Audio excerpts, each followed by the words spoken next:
এবার নজর রাখা যাক কাঁকুরগাছির দিকে। তার কারণ দীর্ঘদিন ধরে ঝুলে রয়েছে বিষয়টা।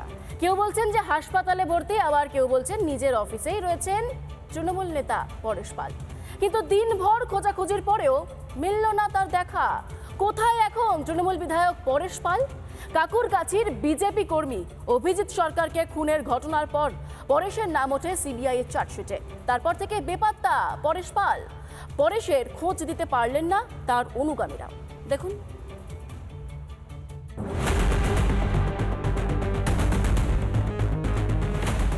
2021 সালে ভোট পরবর্তী হিংসার বলি হন কাঁকুরগাছির বিজেপি কর্মী অভিজিৎ সরকার। পরে কলকাতা হাইকোর্টের নির্দেশে মামলা যায় সিবিআই এর হাতে। চার্জশিটে পরেশ পালের নাম দেয় সিবিআই। আগাম জামিন নাকচ হওয়ার পরেই বেপাত্তা পরেশ পাল। ওনার বাড়িতে আমরা এসেছিলাম, ওনার যে বাড়ি রয়েছে কাঁকুরগাছিতে, সেখান থেকে জানা যাচ্ছে তার অফিসের, তার বাড়ির নিচে যিনি নিরাপত্তা রক্ষী রয়েছেন তিনি জানাচ্ছেন যে মেডিকেল ট্রিটমেন্টের জন্য বেসরকারি একটি হাসপাতালে তিনি যাতায়াত করছেন এবং বেসরকারি হাসপাতালেই তাকে পাওয়া যাচ্ছে। এই চেক আপে গেছে সকালবেলা, বাড়িতে আসা যাওয়া করে, এই চেক আপ আছে, একটু ধকল কিছুই না, এমনি শরীরটা খারাপ আছে। উনি মনে হয় অ্যাডমিট হয়েছে, কেন দুদিন ধরে অ্যাপোলো আপ ডাউন করছে তো, আসেনি আর। বাড়িতেও নেই, আবার অফিসেও নেই।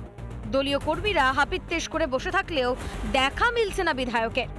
কার ভয়ে পালিয়ে বেড়াচ্ছেন তৃণমূল বিধায়ক?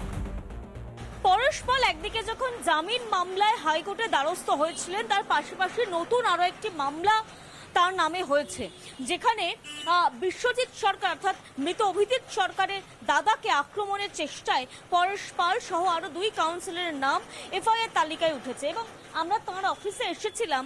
আমি কোনো মন্তব্য করব না, দাদা মেডিকেল ট্রিটমেন্টে আছে এইটুকু জানি। রোজই মাঝে মাঝে আসেন, মাঝে মাঝে মেডিকেল ট্রিটমেন্টে থাকে, মাঝে মাঝে বাড়িতেও থাকেন, এখন মনে হয় বেরিয়ে গেছেন।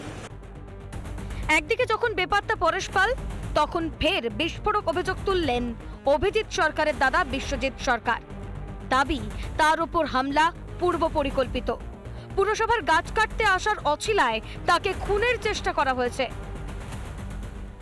আমার ভাইকে খুন করেছে আমাদের খুন করার জন্য, এবং যাতে এই যে পুলিশ কর্মীরা জেলে রয়েছে পরেশ পালদের নাম যাতে না নিই, থানার যাতে নাম না দিই, আমাদের ফাঁসিয়ে দেওয়ার জন্য বিভিন্ন রকমের ষড়যন্ত্র করছে, আমাদের ধমকাচ্ছে, ভয় দেখাচ্ছে। ফের পুলিশের ভূমিকায় প্রশ্ন বিশ্বজিৎ সরকারের। শুক্রবার বিনা অনুমতিতে পুলিশ ফরেনসিক বিশেষজ্ঞদের নিয়ে আসে। অভিযোগ, তথ্য প্রমাণ লোপাট করতেই এসেছিল পুলিশ।